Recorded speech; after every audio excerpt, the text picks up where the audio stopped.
Hello. Hello. Are you ready for the Pwede. Gano'ng podcast? katagal Yes. ba? Pwede naman. Gano'ng katagal ba yung ano? 30 minutes. Or Sige, anong pag-uusapan 1 natin? hour. Federalism. Yes. Okay. Orion, welcome to the John Clarence Gomez Show. Okay. You are my Thank you. episode 2 guest.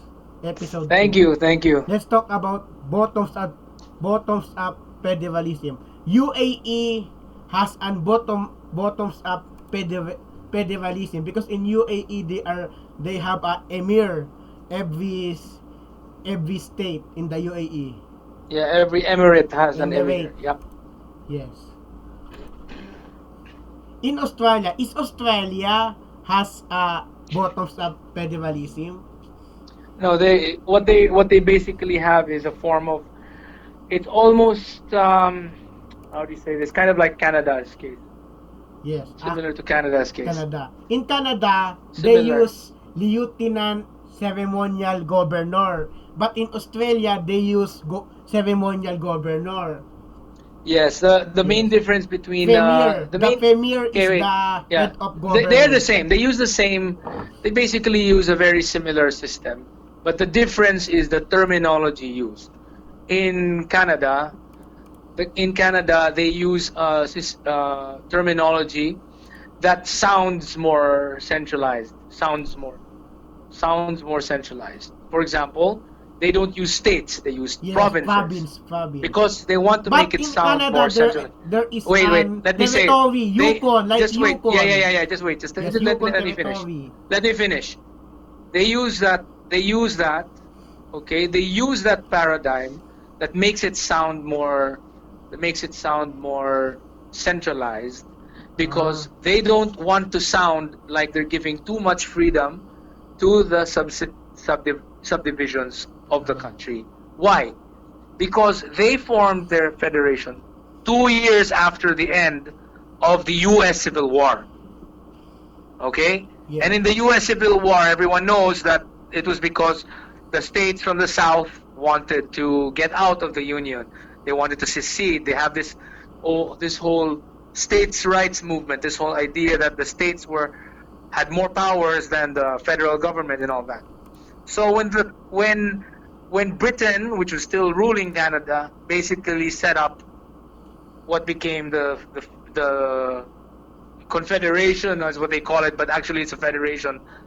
They came up with terminology that made it seem like Canada is more centralized, because they wanted Canada to make is more it centralized than the US. They wanted it to look like that. Look centralized. Appear. Let's talk Because about in reality, just wait, I'm not done.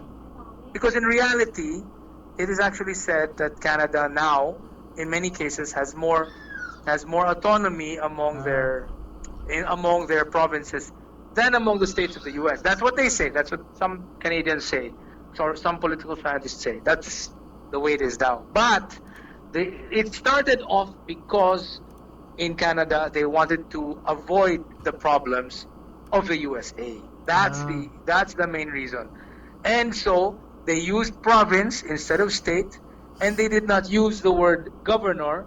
Instead, they used lieutenant governor. Yes, lieutenant.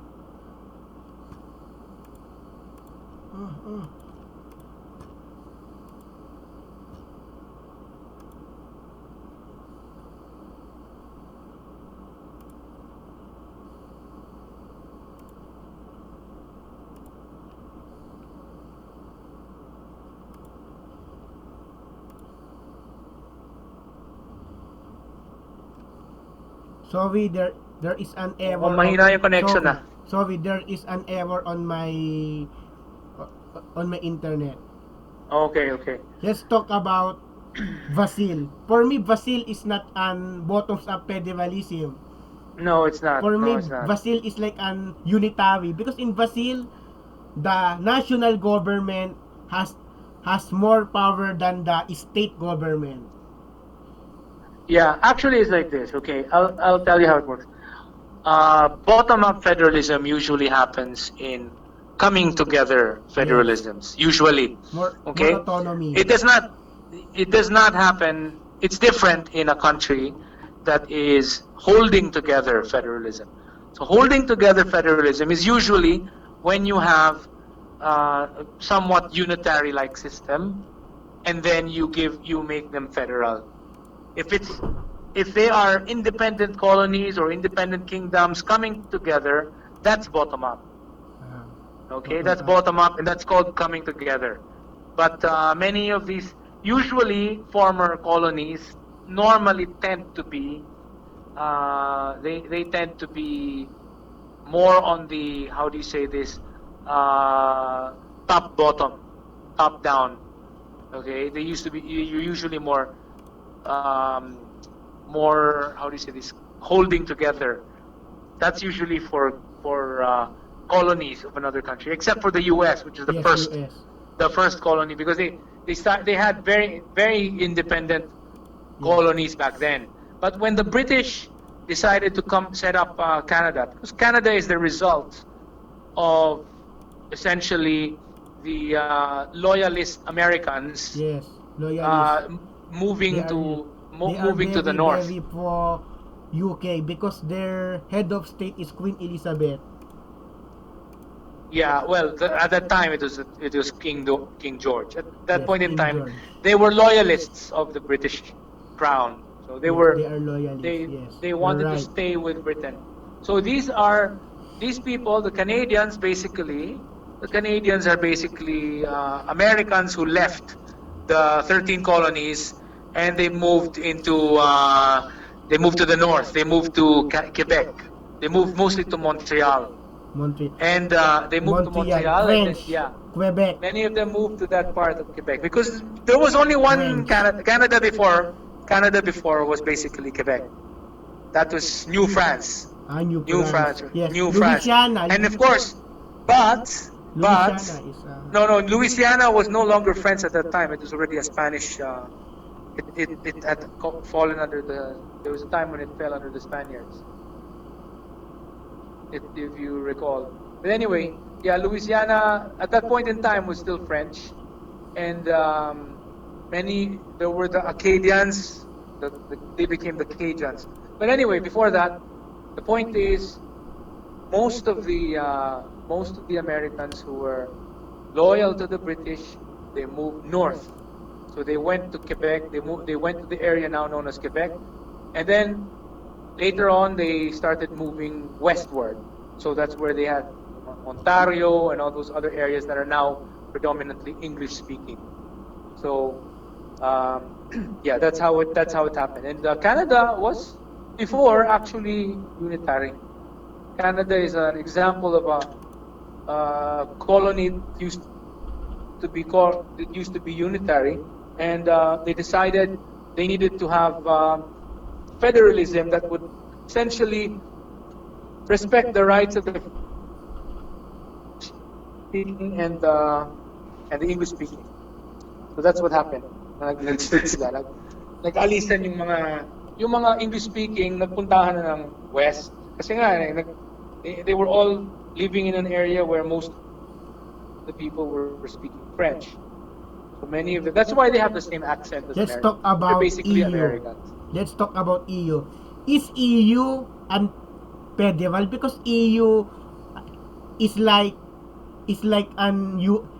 USA, because EU, many countries in EU has an open borders, and EU has an parliament. What do you say about EU? Is EU an federal state or No, it's not. It's actually it's a confederation. Yes, confederation. It's more like a confederation. Why? Because each of the countries have their own sovereignty also, or each of the component Yes. countries have their own sovereignty. Sovereignty, but They the don't have, borders is open.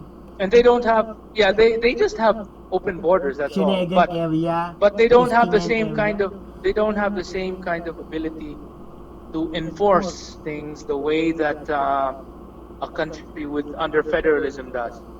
So they're not really under federalism. They are halfway between a confederation and a federation, but they are more of a confederation.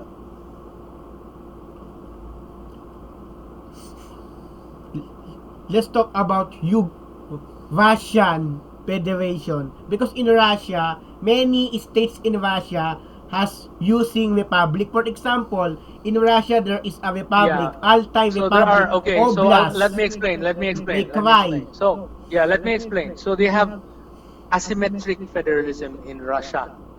So they have those oblasts, they have the Cry. republics. Republics are basically, they are usually of a slightly higher level of autonomy than oblasts and the others. You know? So these, essentially the republics, usually, they are given that status because they have people who are of a different ethnicity. That's usually the reason for that. Okay? It's, you know, essentially these different ethnicities, they're given Yes, what is in Russia essentially a there are republic. many ethnicities like the Chechen, the Yes. Tatar, Ukrainians, and Mongolians. And many more. So there are so many more. But So you majority also have the of Russians Ossetians. are whites. Well, many of these Slavic others are people. also whites. You know, the Chechens are also white. Many of them. If you're talking about majority of them, maybe a little over 50% are ethnic Russians. Maybe a majority of, but there's very little difference between ethnic Russians and Ukrainians. You know, the Ukrainians and Belarusians and ethnic Russians are actually very, very, very, very similar. But It's very, very little difference. but Belarusians and Ukrainians has also a different. Many people in Belarus loves Russia, but in Ukraine, many Ukrainians hate Russia. Yeah, that's right. Well, depends where they're from. Many of those from the western side of Ukraine, they don't like Russia. Many of those from the eastern side, but in the eastern, many of those in the eastern Donbas, side. Donbas.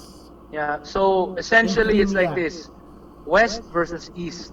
And Yes. also there's a difference. Why? Because there's a main difference. The main difference is this: many of those from the west, they are. Atlanticism No, tawag sa wait, mga no. That's Yung not what I was NATO. going to talk about. No. Let me talk first. Essentially, this is how it works. In the western side of Ukraine, they were under the Polish before. Yes, many they of are them- former Polish. many they are of part them- of Second Polish Republic. Oh, well, teka lang, di pa ako tapos. Many of them ended up becoming Catholic. Pero, Yes, Catholic. pero Orthodox pa rin sila. I mean, basically, yung rituals nila are still Eastern Orthodox. But many of them they ended up becoming under the Pope. So they became what we call uniates. Uniate. So they're called Ukrainian Catholics. Basically, they use like a Greek Orthodox or Russian Yes, Orthodox Eastern style. Catholic Church. Eastern They are Catholic called Church. Eastern Catholics because they are using the Eastern Rite, Byzantine Rite, Greek style or Russian style, but they are under the authority of the Pope in Rome. Yes, Vatican. Now that's in the West. Those are the ones in the West, and many of them speak Ukrainian. So Ukrainian is basically, you know how it is in China. They have these different dialects, right? You have the Let's talk Hokkien, you have about- Hokkien, you have no. Just wait. Let me talk. So you have your different dialects, right? In the case of the Eastern Slavs, that's the same thing that happened. You ended up having the Russians, the Ukrainians, Belarusians, but they're basically they started off as just dialects of each other. dialects of the same Rus language. But then, because of isolation, because of the western side of Ukraine became under the Poles, the Polish, they did not have much contact with the people from the east side. So they ended up retaining their old dialect, which became very, very different from Russian. But actually, it's in a way similar. But yeah, they diverged from each other. So culturally, what happened to the Western Ukrainians is that many of them, not all, but many of them became Eastern Catholics. Many of them continued using the old Ukrainian dialect, which became a language on its own, and they ended up having an anti-Russia, anti-Russia sentiment. But those in the East, many of them, For they Russia. they are more Russian oriented. They speak Yes, Russian as their Crimea language, and and many of them Donbass. are Orthodox. Orthodox, So that's what happens. There is a split among them. To one extent, there was also something similar among the Belarusians, because the Belarusians also mostly became they were under the Lithuanians naman. They became under the Lithuanians, who are also Catholic, and many of the Belarusians also became Eastern Catholic. But the difference is, because the Belarusians, their overlords were speaking a different language, because Lithuanian is a very different language from Belarusian. They felt more connected with their fellow Slavs, who were the Russians. Whereas in Ukraine, their overlords were Polish, who are also Slavs, whose language is similar to theirs. So they did not have the same kind of affinity for the Russians, the same way that the Belarusians had. So yun yung nangyari. Anyway, let's move on. Let's talk about parliamentary system and semi-presidential and presidential system. What is the difference of parliamentary, semi-presidential, and pure presidential system? What is the difference of the three? Parliamentary, presidential, and semi-presidential. What is the difference? Okay, I will first talk about the main difference. Pure presidential system is like a monarchy. Okay, it's like a Yes, monarchy. It's absolute like monarchy. an absolute monarchy, where the head of state actually is the one calling the shots, Yes. and he has no. And in that One-man particular rule. case, he does not even have a prime minister under him. There is no prime minister But in under South him, Korea, is a presidential, but they have a prime minister in South because Korea. they're almost like us. They're Vice almost. president. Yeah, but we'll talk about that later. Okay, we'll talk about that later. We'll talk first about the ones in Latin America and the U.S. They're basically similar to an absolute monarchy, where there is no prime minister. There is no Yes, in US. second in command. There is no The second first in command. presidential nation. There is only just a president, and then after that you have the Congress, right? Now, Yes. in that particular case, all executive authority is really coming from the president in that sense. The difference now is that's the pure presidential form, and then you then have the parliamentary structure. Okay, I will use the word parliamentary structure to explain all those kinds of forms of government that have a parliament and the head of state that are separate from each other. So that includes both the parliamentary system and the semi-presidential system, because in both systems you both have a head of state and the head of government who are separate from each other. The difference is the main difference between semi-presidential and parliamentary is that in the semi-presidential system, and you have many forms of the semi-presidential system, you have still have a powerful head of state and a head of government who may have some executive powers also. Whereas in the parliamentary system, all main executive powers have been delegated to the prime minister Prime minister, right? in Parliamentary. the parliamentary system. So now you also have those other systems like the ones in South Korea, for example, or Taiwan, where you have a president who is very powerful and a prime minister who is really just the second in command. Well, that in that particular case, that person is really just the second in command. He's really just the second in command, and in many cases, he doesn't have. He is not even chosen by the. Um, he's not even chosen by the parliament. He just needs to have the confidence of parliament, but is actually chosen actively by the president. So that's the main difference.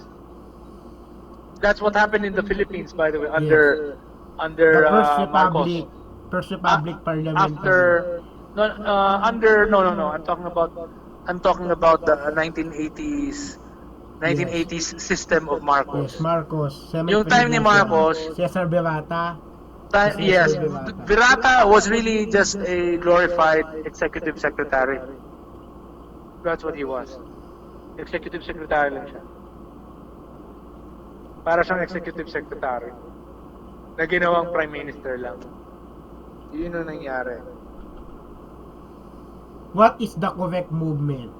Can you tell about what is the correct movement? Okay, the correct movement is basically stands for constitutional reform and rectification for economic competitiveness and transformation. We were formed in 2010 as basically we wanted to make constitutional reform become popular, and in order to do that we needed to educate more people about why we need constitutional reform, what's wrong with the 1987 constitution. Yes. And therefore we also had to teach people. Constitution is the worst. We had to teach people to understand why we need to be open to foreign direct investors, why we need to have a federal parliamentary system. So that's what we were doing, and that's what we're all about. Let's talk about FDI. Let's talk about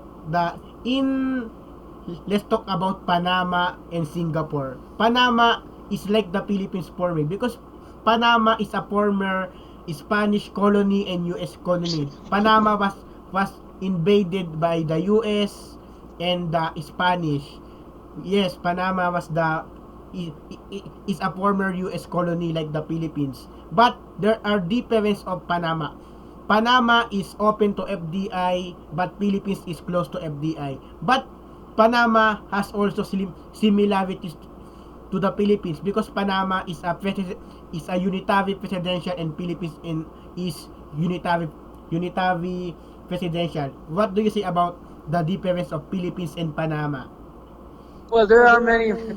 First of all, there is a main difference between Panama and the Philippines. Number one, Panama is quite small. It's actually a very small place. That's They why are part of Grand Colombia. That's why they are okay sila na mag-unitary kasi small naman eh. And secondly, unlike the Philippines, We are big Philippines. they were close, of course, closer to Spain, so they had more Spanish settlers. Yes, Therefore, Panama that's why is like the Philippines. no, not very much like the Philippines Because Panama has Not also very much like the invaded by Philippines. the US. Panama Canal yeah, that's slightly similar, but not really. Okay, I'll tell you why. The main difference is that in the Philippines we no longer speak Spanish. In Panama, they still do. Yes, Why? Spanish. Because Spanish was their first language. Why is it their first language? Because in Panama, the people there, Mestizo many of majority. many of them are descended from either Spaniards or there are also a few people, blacks there, no? But Mestizo white majority is the majority came White and from. mestizo. You should allow me to talk. I'm your guest, diba? So essentially, marami sa kanila mga of Spanish descent because mas Yes, malapit sila. mestizo. They're closer, physically, geographically closer to Spain than the Philippines because the Philippines is Yes. too far away. Kaya sa Philippines, kakaunti lang ang mga ang mga Spaniards na dumating. That's why not that many people were able to use it as their first language. They only learned Spanish as a second language, most people. Only a few people used it as their first language, but in Panama it was their first language. Now, the second main difference is the Philippines was totally under the US for around almost 50 years. Panama was never really conquered by the US. Not really. Only the Panama Canal was actually under the US. Only that area was under the U.S. jurisdiction, but Panama as a country was not, and they were only under influence of the U.S. That's the difference. They were not a U.S. colony. They were not like hindi sila parang Puerto Rico. No, never sila na occupy. They were actually, Panama was more like just under under the influence of the US because of the Panama Canal. But sila ng US. para silang protectorate, but not really. It's just may leverage lang yung US sa kanila because of the canal. Yun yung difference.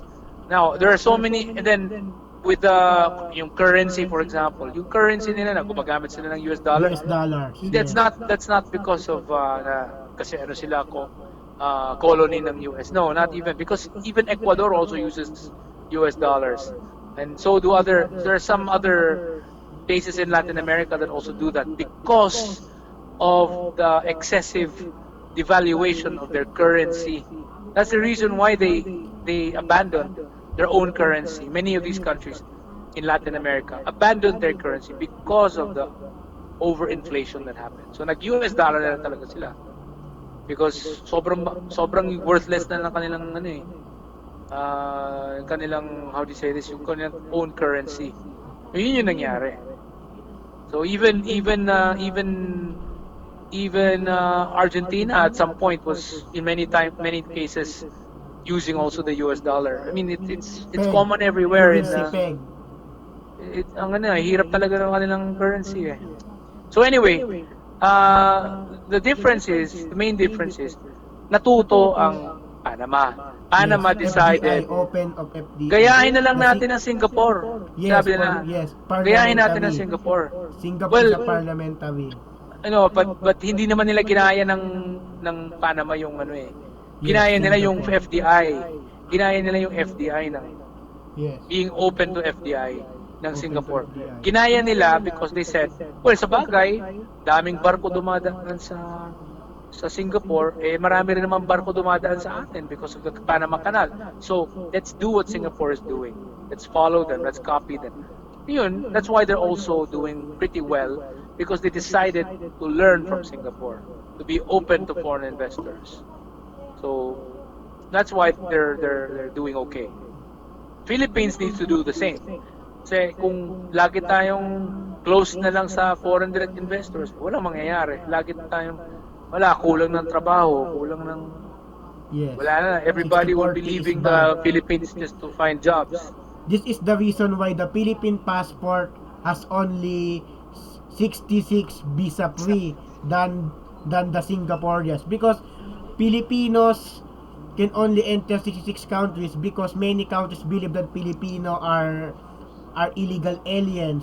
But in Singapore and Malaysia has many visa free because Malaysians in Singapore has not, hindi sila mahilig mag-migrate, di ba? Yung mga Malaysian at Singapore. They don't like to migrate. Hindi sila nagti-TNT. Yes, TNT. Tago ng tago. Merong din nagma-migrate sa kanila, no? Many of them, if ever, pupunta sila ng Australia sila pupunta kung meron man. Pero hindi sila nagti-TNT. Yun yung difference. Let's talk about protectionism in Australia and New Zealand.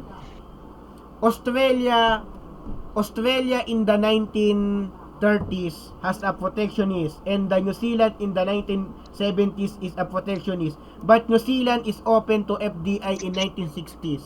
In 1980s. not 1960s. Why the New Zealand opened their country to the foreign direct investor in the 1980s? Who is the prime minister who opened New Zealand to foreign I direct forgot who's the investor prime in minister 1980s? who. I 1980s. forgot who it is, but they basically learned their lesson. They realized that being closed was not helping them. It was not helping their economy because their economy went down because of the protectionism. Their economy, they had problems. They had budget problems. They had financial issues because of their protectionism, and they Kung ba- decided. Ewan na lang.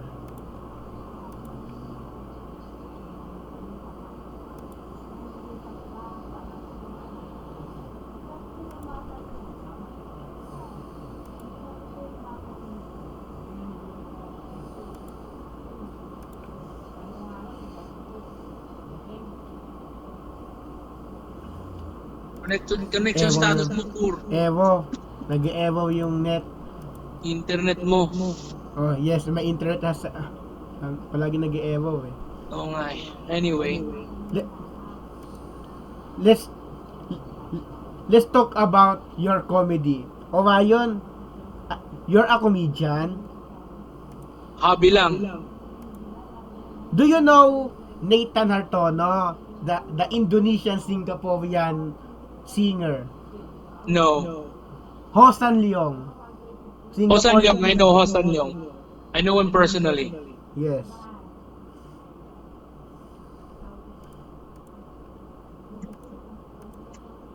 I know Hosan Leong, yes. Yes. He is a Singaporean theater Comedian. actor and Yeah. comedian. Let's talk about the history of OFW and 6040. What is the history of the OFW? Bakit dumami ang OFW sa buong mundo? Why OFW became dominated? Well, dumami ang OFW kasi kulang ang English, not Tagalog. Taglish. Yeah. Why Kaya OFW became we ended up having so many OFWs. housewives? We had so many OFWs because jobs were so rare in Yes, the Philippines. restrictive. We had very few jobs.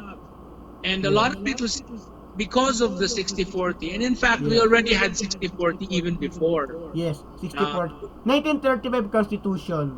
Already had 60-40. Open to FDI. 1935 Constitution. No, 1935 Constitution, they actually had some 60-40 as well for natural resources and public utilities. The difference is that because of the U.S. the Parity Rights Agreement, American companies could still own 100% in the Philippines because under the Parity Rights Agreement, Baka pili lang, pili. under the Parity Rights Agreement, American companies and American citizens had the same rights as Filipino citizens. So they could still come into the Philippines, but it was due to expire, I think, in the 1970s.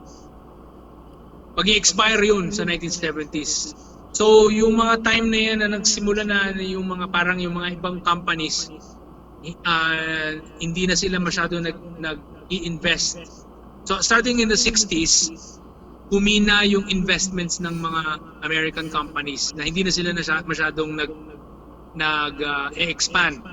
So, unti-unti, dumadami yung mga, kasi every year nagpo-produce tayo ng mga engineers and mga educated college graduates, and during that time, because there were many cases where people did not have jobs, because there were no more new expansions of many American companies, kasi nga takot na sila ay nako, baka mag-expire yung Parity Rights Agreement, hindi mo cautious sila. And when they were not anymore expanding, so kumonti yung mga job opportunities. That's why ang daming napilitang mga Pilipino na mag-abroad. And during that time, the places that needed a lot of OFWs were Saudi Arabia. Yes, Saudi Arabia and country. those areas. So, yun, ang dami nang nagpupuntahang mga ano, and then also in the US, ang dami ng mga nurse. And then sometimes mga engineers din pupuntahan sa US. In But when the parity rights agreement totally expired, ayun, talagang nagka-problema na tayo. And then it got worse because in 1986, in the 1987 Constitution, talagang naglagay sila ng expanded pa yung mga 60-40. So, naging mas grabe pa. So, kumonti talaga yung mga gustong mag set up sa Pilipinas. Is the Philippines a first world country in the 1950s and No, and we were never a 1960s? first world country. Third world in 1950s. Third world and pa rin 1960s. tayo. Let's But talk about during the American times, yung mga 1910, ganyan, 1920s, we were actually booming. first world. We were not first world, but we were seen as a country that was moving up. Our economy was moving up. We were considered to be, at least for example, people from other countries felt that the Philippines had more economic opportunities. And it was true. The standard of living in the Yes. Philippines was better than in China, better than in under- China, better than other places.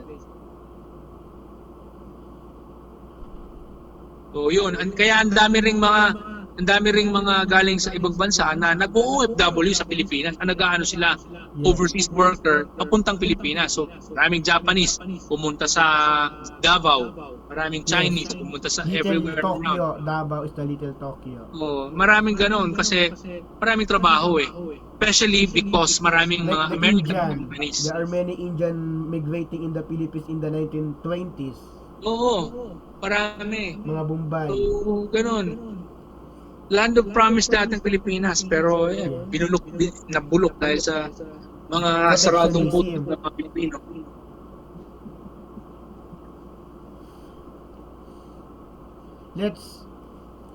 Let's talk about the Philippine passport, the visa free. In that before Schengen area was invented, because the Schengen area in the EU was invented in 1995, the Schengen visa. Before Schengen. 19 before It's not before Schengen. 1990 It's not Schengen. It's Schengen. Schengen. Schengen.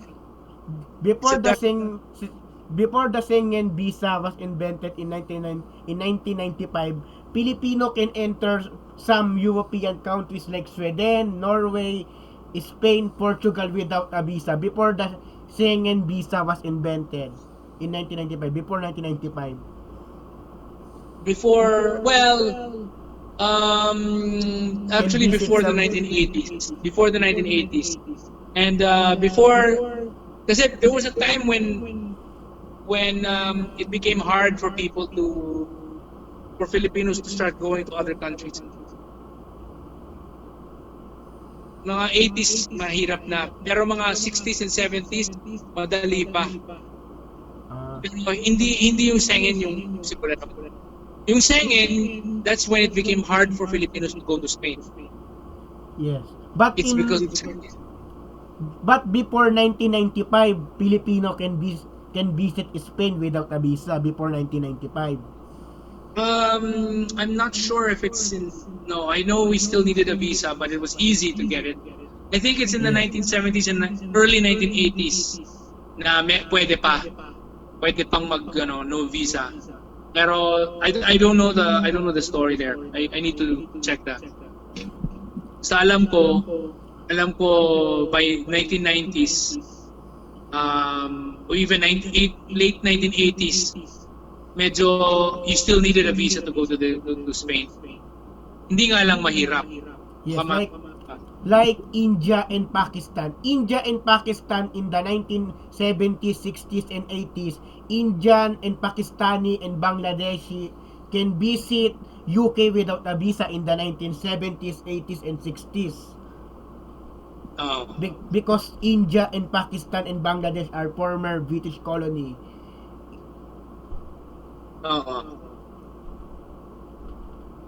Let's talk about the Westminster system. What is the difference of Westminster system than any parliamentary system? What is the difference of Westminster than any parliamentary system?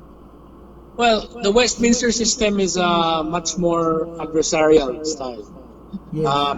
Unlike the Beautiful. other, Is the unlike the more other systems, you can see it in the layout of their debating chamber. So the debating chambers of other European countries na parliamentary, it's usually semicircular, or even sometimes in the case of Germany or some others, even almost purely circular. But in the Westminster system, it's not a circular system, but it's a rectangular system. When I say rectangular, then you have two opposing sides, and you have a table in the middle, and then you have these face-offs between the opposition and the government. Whereas in other parliamentary systems, you don't have as much of that because it's more of a consensus-driven system in other parts of Europe, and they normally don't even have a full what do you call this? A government that is composed of one party, but usually it's based on a coalition of several parties. So mas consensual yung dating.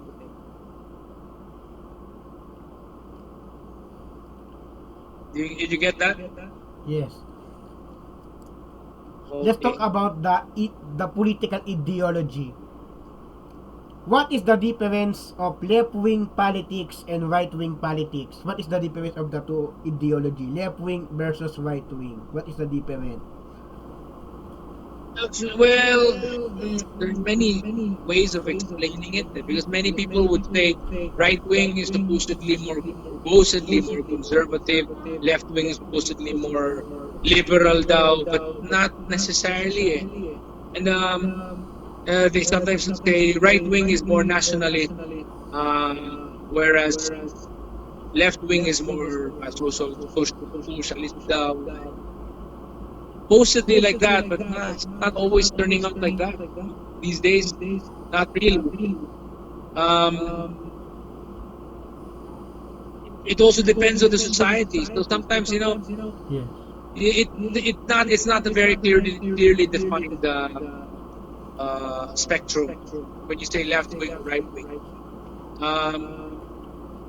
Most of the time when people say right wing, supposedly they're more fiscally conservative, supposedly, and then left wing is supposed to be more they spend a lot of government resources trying to give freebies and redistribute, supposedly like that, but not always the case.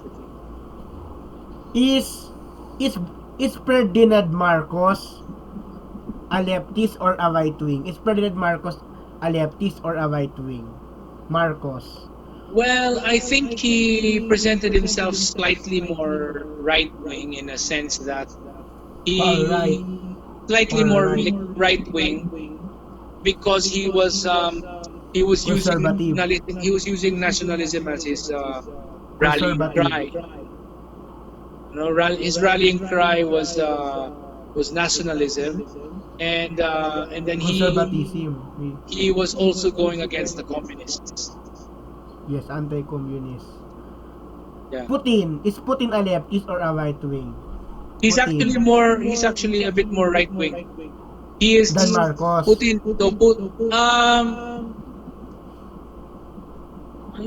They're not in the same. They don't do the same things. The thing about Putin is he's trying to say bring back the glory of the Russian Empire.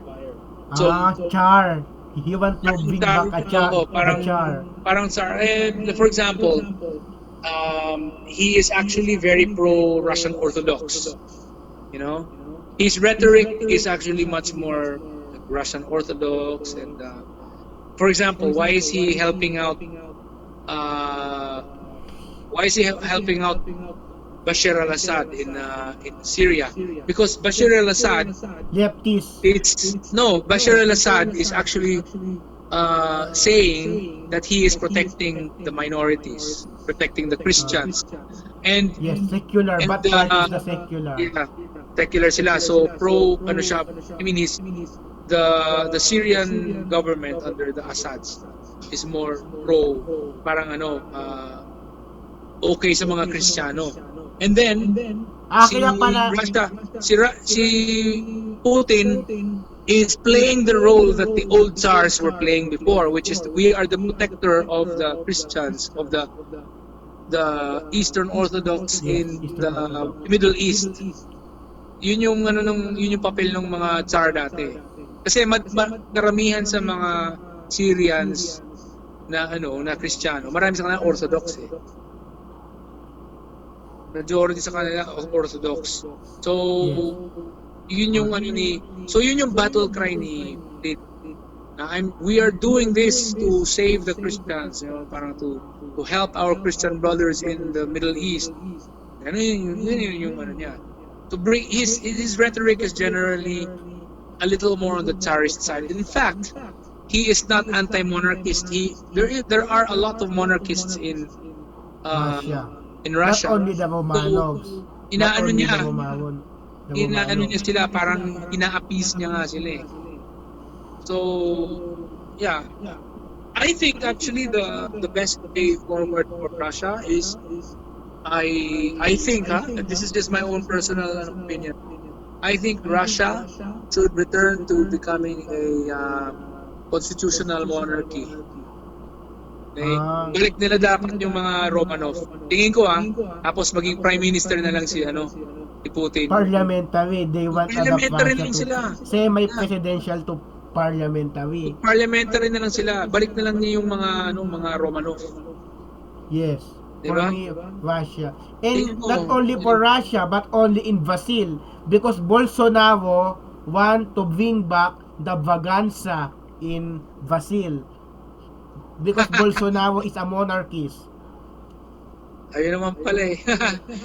Gusto niya ibalik yung Portuguese, yung monarchy. Sa Brazil, vaganza. Anyway, yun. Actually, here's what I think. This is what I think. Sometimes monarchy has the package of monarchy has sometimes a positive role to play in countries where you have a lot of inequality. So a country like the Philippines, if we were a monarchy, I'm saying this only because when I look at other countries, yung mga sa Europe na nagdumaan sa pagiging monarchy. For me, monarchy is good. I'm not done yet. I'm not done yet. Teka lang. The reason why I say that is because dun sa mga ibang countries in Europe before, ang nangyayari, yung mga mayayaman, okay, na siyempre institutionalized yung nobility din, di ba? Along with monarchy comes nobility. Because the nobles were basically from the rich class. Because it was institutionalized system, the members of the nobility were expected to serve the country. So, kung anak ka ng mayaman, parang hindi ka pwedeng paisi-isi lang ng buhay na mayaman na ako so i-enjoy ko lang yung buhay ko. Hindi eh. Kung anak ka ng mayaman, expected ka as anak ng duke, anak ng count, anak ng baron, whatever. Kasi ikaw magiging baron ka rin, ikaw magiging count ka, magiging ano pa dyan, mga prince dyan, all these roles. You are expected to be good at a certain field or to excel in certain things. Many of them in the past in Europe, they joined the army, or some of them became diplomats. So they studied a lot. So in the same thing in Europe, in England or in Britain, marami dun sa kanila hindi lang sa nagiging politiko lang. No, many of them became public servants as oftentimes becoming mga nasa military sila. Nag-join sila sa military. So, kumbaga mayaman na sila eh. Anak na sila ng mayaman eh. So wala na silang, they don't have to worry about yung pagkain nila.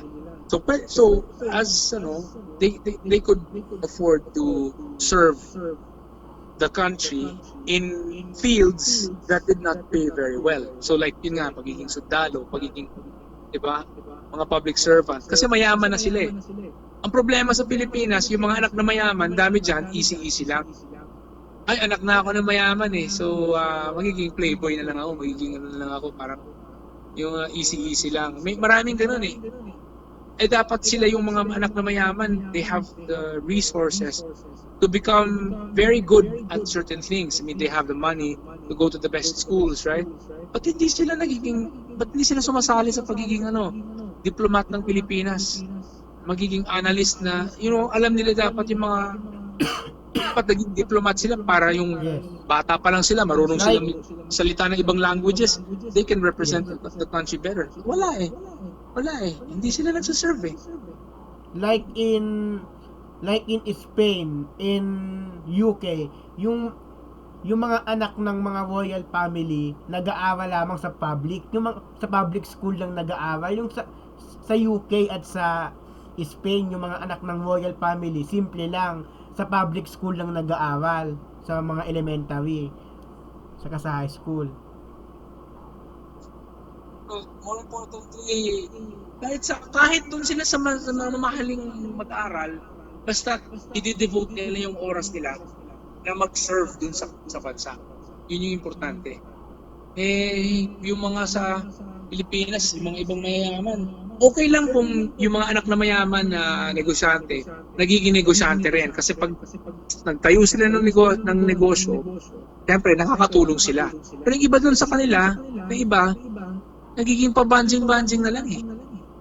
Anak na mayaman, so naging banjing-banjing na lang ako. Yun yung ginagawa lang nila. They're not serving, they're not helping, they're not doing anything that adds value to the country. Well, yun yung problema. Wala silang attitude na tumulong. Di ba? Yun yung akin eh. This is the last topic. The last topic we talk. Our last topic is about technology. I know you're an IT.